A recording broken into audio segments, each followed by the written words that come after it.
First of all, I'd like to thank our volunteers. In particular, I want to thank the hard-working kitchen staff. Everyone working in the kitchen is an MRA or a supporter of our movement. They've been getting into the venue at 5 a.m. and not leaving until late at night to produce the delicious food we've been served.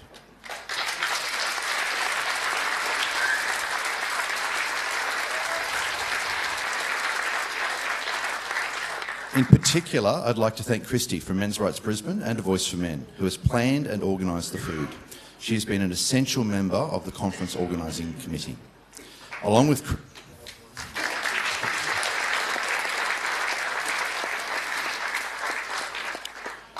Christy, I'd like to thank Brett and Christina, who have gone above and beyond to produce the delicious food.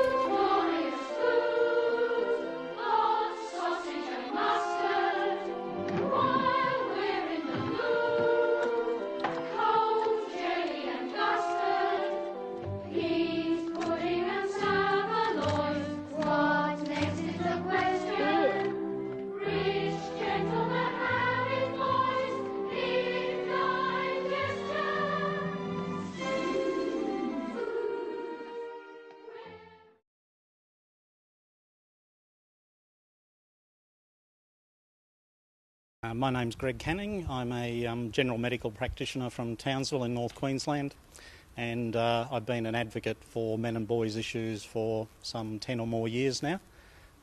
Previously I was the Australian News Director for A Voice for Men, but in recent years other commitments have stopped me from being particularly active in that role.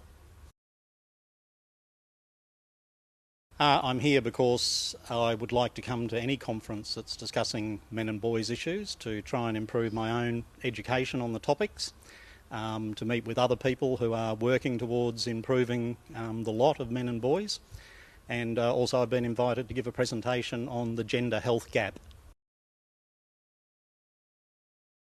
Greater recognition of what we refer to as the social determinants of health. What this means is that there are factors that affect health that are close in, like your biology and genetics, your health behaviours such as whether you smoke and this sort of thing, but more remotely there are societal and cultural issues. So for men, those issues are a major impact on their health. If men can't feel a worthwhile identity and role in their societies, they're not likely to look after their health.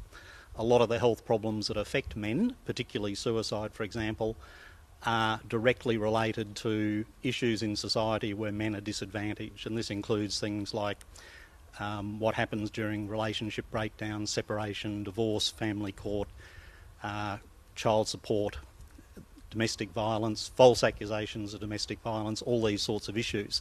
They're issues that deeply impact on men, their ability to feel valued by the society, and they're leading determinants of why men take their lives 4 to 5 times more often than women do.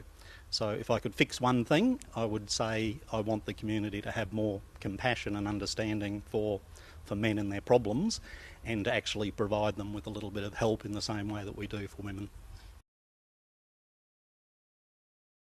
Regrettably, our evolutionary biology means that men tend to be more competitive with each other than helpful towards each other. But this needn't necessarily be the way, and since the advent of what the men's movement in the 60s and 70s, there have been groups of men getting together to discuss their issues. And this organisation is groups of men and women getting together to work on their issues. So I think men will, if they have the opportunity, relate to other men. They just do it differently from the way that women do it. So, for example, for myself, I'd much rather go and do an activity with other blokes, like in a workshop or building models, which is my hobby, and we chat as we go along. But I wouldn't like to just say, well, let's have a meeting with other blokes to sit down where we felt compelled to talk to each other. I think people will listen. It's the way the message is presented, and I think if you present the message from a health point of view, that these are issues that affect men's health, then most people in the community would agree that they think everyone has a right to better health. One of the tools that feminists and women's organisations often use is to have narratives interspaced with their propaganda. So when you see a human face of a woman who's been beaten and lost a child or whatever, as a story within the background, that certainly brings it home, and it's very hard not to feel compassion. So I think we need to start interspacing those sorts of men's stories, and that's what Cassie has done very effectively in her film, and it would be very hard not to feel some compassion for the stories portrayed there.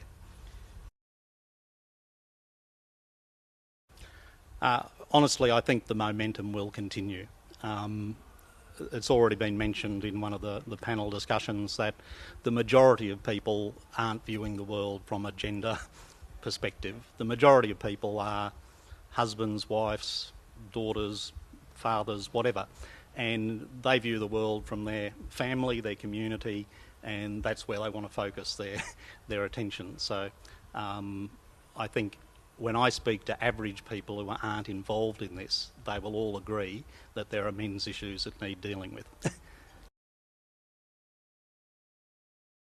All right, well, I guess since I'm a medical practitioner, a GP, I would like to encourage men to be more proactive in looking after their own health. In Australia, every year we have a Men's Health Week, which has been growing quite a lot over recent times. So there's some 160 or more gatherings organised around the country during next week to try and highlight the issues that are affecting men. It's true that men tend to be less proactive in managing their own health, and there are good reasons why this might be. So I would just say, get in there and do it. One of the things I often tell my patients is, consider yourself a bit like a machine that you own, your car or whatever. You're going to look after that, you're going to stick to the regular maintenance intervals, you're going to change the filters and do this when they need to be done. Treat yourself the same way, you're going to get better mileage and still be going strong longer.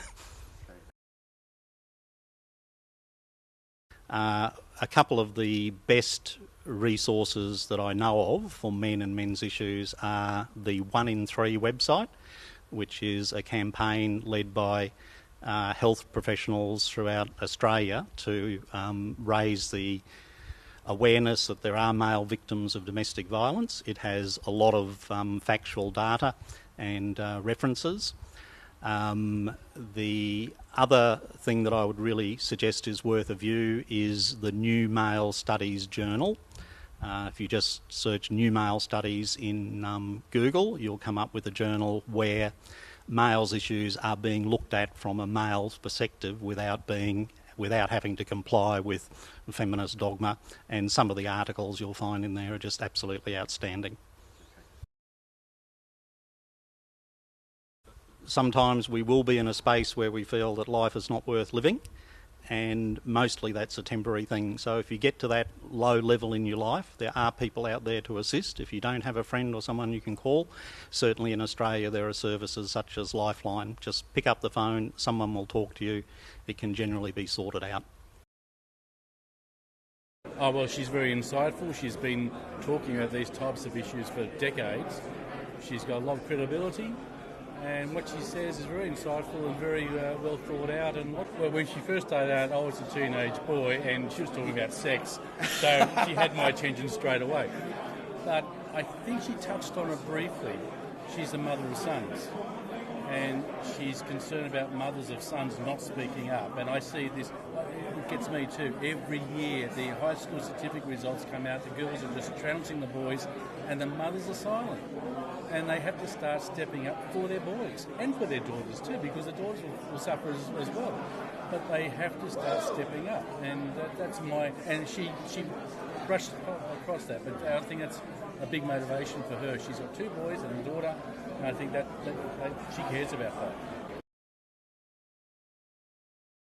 Well, I'm Mark Latham. I'm from Mark Latham's Outsiders and Rebel Australia. I've had a long-standing interest in men's issues, first as a member of the House of Representatives in the Australian Parliament, now as a media commentator, locking horns with left feminists as often as I can and pushing back against the absurdity of their arguments. So I'm very happy to be at this conference, which is a wonderful voice for men.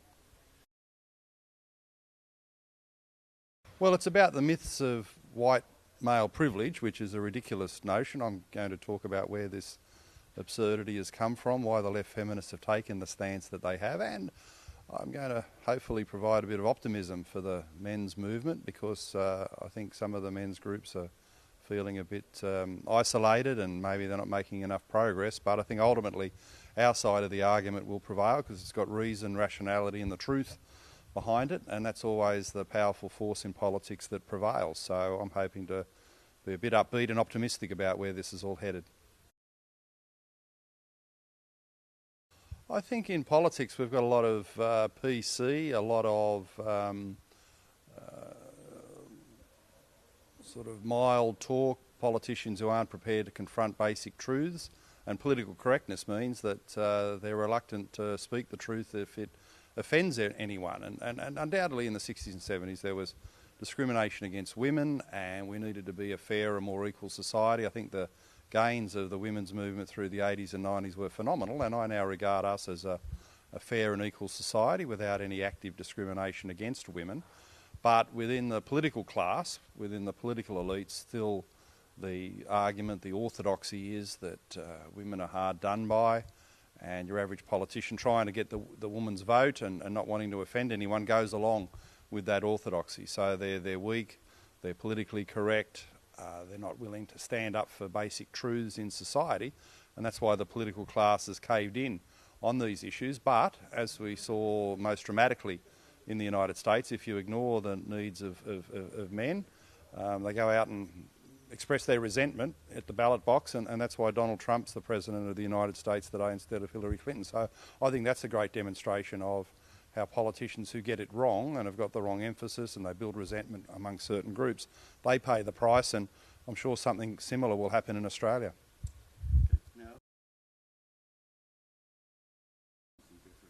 I think it has slowed. I think Trump and the US election result was very important because it showed that it's insufficient for a person to campaign and say vote for me solely because I'm a woman. That's what Hillary Clinton tried to do, and that was a stunning defeat. Men who'd been economically knocked around, who hadn't been the focus of the Democrat campaign, in fact Clinton called them deplorables. Well, naturally they hated that, and they went out and voted in vast numbers, quietly, methodically, democratically, and they voted for Trump. So I think the election of Trump was a demonstration that any politician who thinks that campaigning solely as a woman or solely on female issues is going to win you the popular vote and elect you into office is just plain wrong. Trump won a majority of votes in a majority of states, and he's the president. So I think all of that slowed the momentum. But it's also true that in practice, what can the feminists campaign on? I mean, they've made such wonderful advances. I very much support the rise of female participation rates in universities, which 60% of women in Australia are 60% of graduates in Australia are female. You look at the welfare dependency rates, male suicide rates. These are all a lot worse than the status of women in Australian society. So the women who've made all these agreements and now, all these achievements, all this progress, are very much left with trivia. And we had International Women's Day in March, where in Australia the focus was on two things. The ABC had female presenters only. Well, what a piece of trivia, as if that matters. And the other focus was a campaign in Melbourne, Victoria, to change the little stick figure inside the pedestrian light so it looked like a woman instead of a man. Whoever noticed that? I mean, you're just worried about whether it's green or red. Nobody's really sort of, perving on the stick figure to see what it looks like. So these things are just laughable. They're just open to ridicule. It's trivia. So I think their movement has slowed because they've been bogged down in trivia and they've gotten really nothing substantial to say. So I'm not surprised that the pendulum has slowed, and it really should come to a halt. Well, I think we've got to stop the demonisation of men. In the left-wing media and left-wing politics, there's this demonisation of so-called white male privilege, which is ridiculous. A lot of white men are down on their luck. They're facing all sorts of challenges and problems economically and socially, and the demonisation of men must stop. And there must be a recognition of reality that women in Australia have achieved equality in a whole range of areas. All they're left with is trivia. So we've got to recognise that. And the other thing is to be more realistic about the domestic violence debate. In Australia, domestic violence has been used as a Trojan horse, not because these people are serious about solving the problem, but they're using it to try and demonise men and say that all Australian men are potential wife bashers. That's ridiculous. The problem is driven by alcohol, drugs, Aboriginality, poverty, socio-economic disadvantage. You look at the statistics for every domestic incident in a middle-class suburb, there are 10 in a public housing estate, 25 in a remote Indigenous community. So we've really got to focus on reality there to address that issue properly, instead of the fantasy of patriarchy and what the left feminists do in the demonisation of men. Yeah, the people aren't one-dimensional. There's no man who lives his life solely through gender. There's no woman who lives her life solely through gender. Everyone's got a whole range of issues in their lives, and a lot of women resent the left feminist push mainly because they're mothers of boys. And if you've got teenage boys these days with issues in the education system and worried will they get a fair go, will they be treated on their merit, they seek a job in the Australian public service, then naturally those women are worried about the future of their sons. I mean, the high profile one is Miranda Devine, who's motivated by a concern about the future of her sons in a society where boys like that, no matter how hard they work and how hard they study and how good they are, there's this element of demonisation solely on the basis of gender. So the average woman I speak to in Australia, women away from the 2% left feminist elites, they often say that in the workplace they haven't experienced discrimination because they're a woman. They'll often say that in fact perhaps being a woman's been an advantage in the workplace, and if they do receive negativity in the workplace, it's normally from other women, not men. So they look at the left feminist stuff as ridiculous, but we've also got to appreciate that the left feminist stuff is really about the top 2% of society. The argument is boiled down to an argument to say that we want more female politicians, we want more female judges, we want more female corporate board members. So this is right at the top level of privilege and opportunity in society, the top 2%. The other 98% of society is very fair, and in fact you'd say the disadvantage is loaded against men in a lot of the key indicators. So left feminism is essentially a very selfish doctrine. It's just about them, the top 2%, a Dee Madigan, a Julia Baird, an Ann Summers, Jacqueline Maley, the women who've done really well. They come from these privileged families and they're interested in what they can achieve at the elite top 2% level of society. So it's an incredibly selfish doctrine and argument. And the other 98% of women understand that and know that by and large in the workplace and in society and the opportunities we've got in an affluent, good country like ours, that society is miles better than it was 20, 30 or 40 years ago. So we're only dealing with the 2% of the political elites. Their arguments are wrong and ultimately it'll fall over. Well, I'm Mark Latham from Mark Latham's Outsiders and Rebel Australia. To access my platform, go to my website, marklathamsoutsiders.com. That's marklathamsoutsiders.com. Enter your name and email address and you'll be part of our effort to fight back against leftist elites and reclaim our country for good traditional Australian values and institutions. Thanks for listening. Specifically, we're here in support of Cassie's movie and really the impedance of progress that is represented when she goes to show it and she's blocked. Same with Milo Yiannopoulos and other speakers. You don't have to agree with what they're saying. So you're a free speech advocate? Absolutely. But more than that, sometimes you can recognize, as we did with radical Christianity, radical Islam, we see the same thing happening with radical feminism, where they're absolutely intolerant to any opposition, any discussion, any rational thought in the Western world. That's a big problem in the Western world. We have to have free speech, we have to have discussion, we have to have negotiation between pluralism, a society where different people are allowed to exist. And the same people who pretend to be the advocates of this are now the enemies of it. And that's a big change in our society. We consider that to be a very ominous change in society, because if the liberals aren't speaking for freedom, the party that calls themselves the liberal people are not speaking for freedom and discussion and rationale, who's going to do it? The traditionalists are not traditionally defending pluralism. They like to have a very single-minded way of life. Now we're finding that the traditionalists are becoming the open-minded ones, and they want to hear multi-faceted arguments. But at the same time, that doesn't seem like a positive change, because now we have two radical elements of society at war with each other, which leaves anyone who isn't a member of either radical notion without a country, really, without any territory to be free and intellectually progressive, I guess.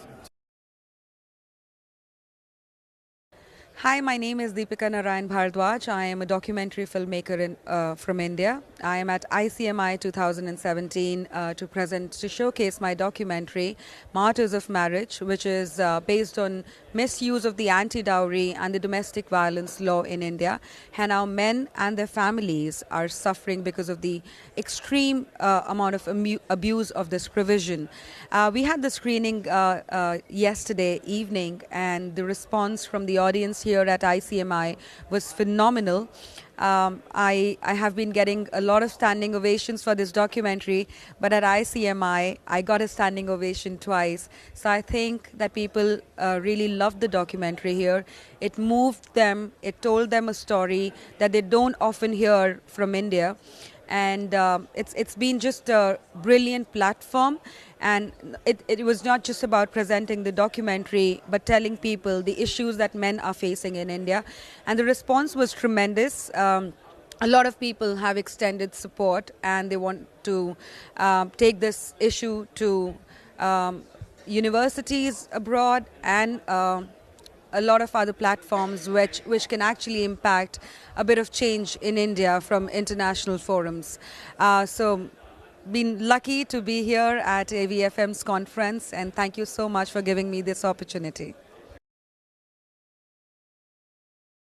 So my journey of Martyrs of Marriage started in 2012 when, because of a very close experience, something that happened in the family, I landed up in the Indian courts and police stations on accusations that were absolutely untrue. And when I inquired on how something like this can happen, I was told by not only just advocates but also judges and everybody around that the laws are extremely skewed. It is very easy to file a dowry case or a domestic violence case on a man and his family in India, and no matter how many evidences you have, no matter how many absolute facts of the case you have with you, and no matter how easily you can prove that these are false accusations, you still have to go through the ordeal of facing a criminal trial which does not have any cap on it. You would be facing the criminal charges for 4 years, 10 years, 15 years, 20 years. And even if you prove that the charges were untrue, were absolutely false, the system doesn't really provide any recourse. It was absolutely shocking to me. It was absolutely bizarre. And as a woman, there was a question in my mind that if a woman who is alleging such things is a woman and she has the protection under the law, then what about me? Or what about my family members? What about my brother? What about my father? They are also citizens of this country and they need protection as much as the other person. So how can the law differentiate so much? So that was the starting point when I started researching and knowing more about this issue. And like you would have seen in the documentary, the first case of Makhdoom, Syed Ahmed Makhdoom from India, when I saw his suicide video, which he left because of this harassment, I decided that I'm going to tell this story to the world. And like I shared yesterday, it's been a long, long journey. It took me 4 years to make this documentary. I made a commitment to myself that no matter what, I'm going to tell the story to the world and tell people that something like this is also happening, because one biggest reason of people becoming extremely helpless and taking their own lives is because they think that they are only one who's going through this. But that's not true. There are just thousands and lakhs of families in India who have gone through this, who have faced this issue. So people who are going through it right now are not alone. So I wanted to tell them that it's not just happening with you, it's happening with so many people, and that we need to get together to do something about it. So it was a commitment, and I'm glad that I was able to make this documentary. As far as protests against my documentary is concerned, I haven't really seen a kind of a pushback that the Red Pill has seen. And I think a major reason for that is that the MRAs in the West have extreme opposition from the feminists. We do also have a lot of opposition by feminists in India back there, but not visibly in the form of street protests or yankering or violent attacks or something like that. I think they just play their cards in the parliament in making the laws, and just choking the voice that is being raised for men's issues through the side of law, because they're just so powerful inside the courts, inside the parliament, that I don't really think they need to do something outside. So coming back, I haven't really faced too many protests against martyrs of marriage per se, and one of the reasons for that also is that unlike the Red Pill, which basically focuses more on the men's rights movement, this documentary focuses on the misuse of a particular law, which even the feminists and women organizations have been victims of. So there are a lot of people inside the feminist movement in India who have faced the abuse of this law. So I think there is a very huge understanding of this issue, not just limited to the men's rights activists or people working in this space, but also as a whole, even the lawmakers. So they also know that this law is grossly abused. But I think the documentary is essentially a step towards getting the law changed and getting the situation better. I think if we analyze the change that has happened as far as justice to men is concerned, or, are we moving towards an egalitarian society? I don't think we are yet there, but yes, we have definitely made inroads in my own personal experience because, and thanks to the leaders of the men's rights movement, not around the world and in India, and in India particularly, I think the men's rights activists have done a phenomenal job in terms of protests, in terms of lobbying with the government, in terms of telling people how biased our laws are, and also inspiring others to actually work on these issues. I got a great deal of support from the Save Indian Family movement to make martyrs of marriage, and I was basically inspired by how many people are working on this issue. So I think situations definitely, if I talk about India, have improved a bit. We are seeing some of the changes in terms of judgments in our Indian courts as well, where people are now, some of the judges are now sort of not afraid to give absolutely neutral and absolutely and judgments which are basically justice oriented rather than gender oriented. But I think that's still a minority. But I think that's where documentaries like The Red Pill and Martyrs of Marriage come in picture. They give you a very human side of the issue. So Martyrs of Marriage is also now screening at the judicial academies in India. So these are places where magistrates, police officers go for trainings, and they're seeing this documentary, understanding that how important it is to draw a balance and not just completely go one-sided. So I'm hopeful. I think we are moving ahead. I think we should be positive. Yes, it's a very, very difficult journey. And like I shared with Cassie, sometimes you feel hopeless, whether it's going to bring a change or not. But just the fact that people are rising up, people are talking about it, people are ready to understand this, I think is somewhere a positive note that all is not that bad. Yes, it is bad, but I think it's an effort that a lot of people around the world will have to come together to basically address. If I were given a magic wand, then at present, my biggest want, or if I could just change things like this, would be a similar punishment to people who file false cases, to women who are abusing these laws. As much as a man would get punished if he had actually done something like that on conviction, I think a woman who files these false cases should be equally punished. If I were to change something in Indian laws, I would just bring a law immediately which calls for prosecution of false accusers. And there's just no two-way about it, because I remember in one of my screenings, a person from India said that two wrongs can never make a right.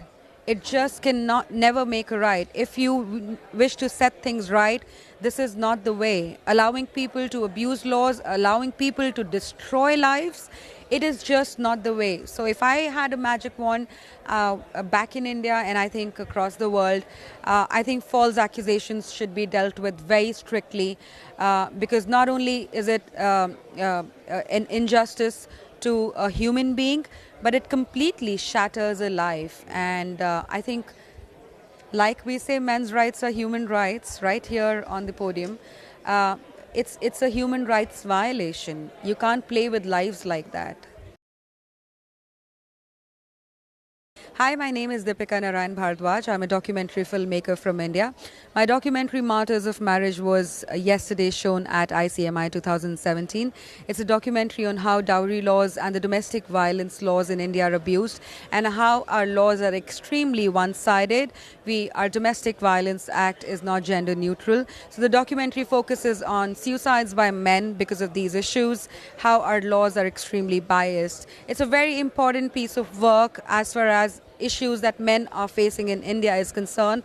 So my request to everyone out there is to take this documentary out to as many audiences as possible. Work along with me, support me. My website is www.martyrsofmarriage.com. We are on Facebook and Twitter. You can reach out to me at Deepika Bhardwaj on Twitter, at Deepika Narayan Bhardwaj on Facebook. I'm really looking forward to people from across the world to look at what's happening in India, the story that's not really told, and looking forward to support from across the board. And please help me in taking this documentary to as many audiences as possible. Thanks, AVFM. And the reason I'm here is, frankly, as a gender atypical male, I thought that the feminists would be my ally and be my friend. I had a rude awakening which nearly got me doxxed and subjected me to an online hate campaign. You know, one of the things that they like to fake against themselves but are very good at waging against others. That, to borrow a metaphor, was my red pill moment, and ever since then I've realized that the only hope for men who do not, how do we put it, measure up to the ideal which goes by the nickname of Chad, the only hope for men like me, and men like in my situation, is the men's rights movement. It is not feminism. They hate us even more than they hate Chad. Look, I've been a fan of Bettina since I was a teenager as well, and I think she's... So have you made the change with her then? Have you?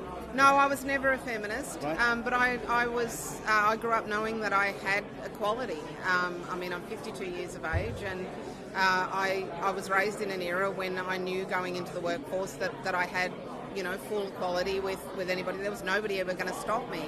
And I mean, in relation to her talk, I just think that Tina's long-standing passion, it does never die. I'm sure, like all of us, she runs out of energy and then she regroups and she comes back, and she's morphed and changed over time.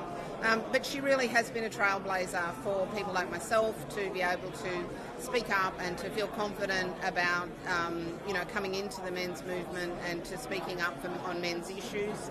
And I think we need more of her. So in everyday life, amongst your girlfriends and your female friends, would you say they're much like the way you think, or whether they're all... No, they're not. And in fact, the Sex Diaries was, Bettina's book, The Sex Diaries, was quite a bone of contention amongst some of my girlfriends at the time, who were all feminists and who were passing the Sex Diaries around their book club. And then one of them came to me and kind of slapped it on the kitchen table and said, "I think this was written for you." And I said, "I've been telling you." And I said, "I can't believe that you're not taking away from that what it's meant for."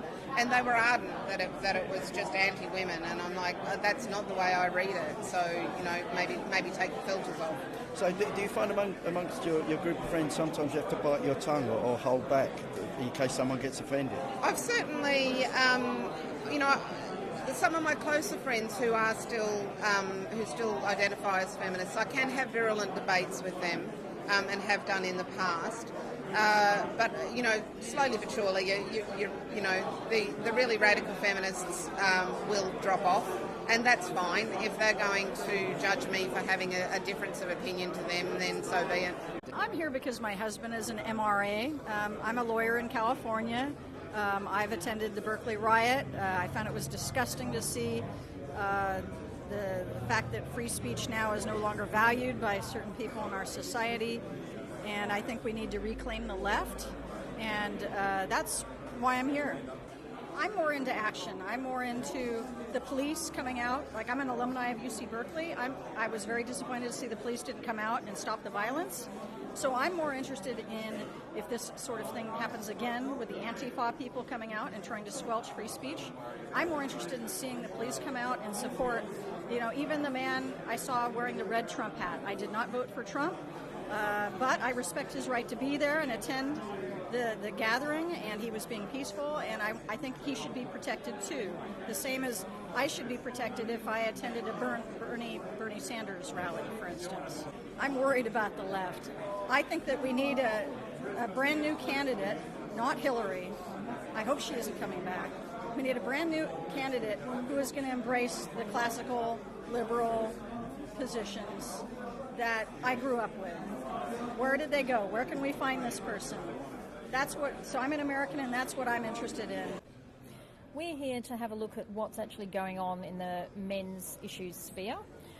We've got a lot of interest in things like child support and family court issues, so we thought it'd be interesting to listen to people like Mark Andalucci and Augusto Zimmerman and also Ken Aronson to find out what's going on. So are you here in an official capacity? No.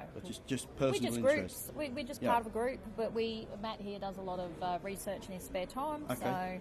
So yeah, we just come for the education. Okay, now we're at a men's conference. It's your turn, sir. Okay. Thanks, Tom. One of the things that Joe alluded to is that we're part of a community organisation. It's only run through Facebook. It's a very unofficial group, but we provide support and assistance to people in the child support system. Men, women, parents, grandparents, step-parents, the whole range, just to try and help people navigate their way through a system that is groaning under the weight of various agendas, and people are struggling. And you can't really access legal assistance because who's going to pay $5,000 to help recoup $3,000 in child support or something like that? So we're here to try and meet a few people that we've touched base with online and build those connections to try and go forward to help more people. Okay, excellent. And if anybody is interested in finding out more about the child support available, there's a Facebook group, Child Support Australia, Time for Reform and Fairness, or use the hashtag #ReformCS. My name's Trevor. I'm here because I've been interested in men's stuff for 20 years, and I live locally. I live in Brisbane. Realised this was here, and I thought it's a real opportunity to tap into. No, I'm not part of men's rights. We had a service in Brisbane 25 years ago called Men's Helpline, where guys could telephone in, and from there we became aware of lots of it. We had our own men's issues. We became aware of many other, and I've stayed with it ever since. My name is Robert. I'm a partner of Trevor. Why am I here? I'm here to gain information. I'm not a member of the men's rights campaign or anything like that, but I have been involved in something called men's well-being or men's health and well-being for over 20 years. And I'm really attracted to another campaign called the Say Yes campaign. The Say Yes campaign is say yes to domestic peace. Rather than focusing on the negatives, I'm thinking about the ways we can actually promote discourse between men and women, and also ways of enhancing and enriching our lives. Well, I'm here with Robert Brockway. We've just had a sensational conference, I think it's fair to say. Robert, would you like to say a few words? Well, I'd just like to say yes. I think the conference was a great success, and I really want to thank you, Mike, for your help during the conference. You've come all the way from the UK and done a fantastic job, and the experience you gave us from ICMI'17 was invaluable.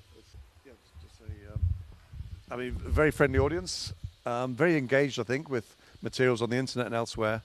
And I'm, one of the things I called for, don't know if it'll happen, is for the establishment of an Australian men's rights party, because the electoral system here would suit that. It's very interesting you should mention that, actually. Yes, I thought that was great that you'd mentioned that in your talk, and we have certainly talked about that over the last couple of years. It's interesting, though, that I did an interview with a reporter not long after, and he asked me about my political aspirations. Right. And those are? I offered him no comment. But for anyone who doesn't know, the Australian electoral system has proportional representation, compulsory voting, and transferable vote. And I guessed in my speech that because you have to vote, that many people must spoil their ballot paper, and there was a sort of laugh went around the room at that. It is true that we probably would have a higher rate of spoilage than you would in the UK by virtue of the fact that our system is compulsory. We do have, though, around about 95% participation rate, so around about 95% of people actually turn up to vote. Also, one of the interesting things about our system that you were really touching on is that it advantages small parties, because somebody can make a vote for a small party, and if that party doesn't get elected, then that vote will flow through to another party. So in a sense, the vote isn't wasted. In a system with a first past the post, people tend not to vote for small parties because they perceive it as a wasted vote. Our system prevents that. So I guess we can probably wrap it up then, Robert, can we? Yeah, been three busy but very exciting days, and we look forward to the next conference, wherever that might be. Some speculation around that. Canada, India, Iceland, Nepal, who knows? Well, they all sound like great places to go.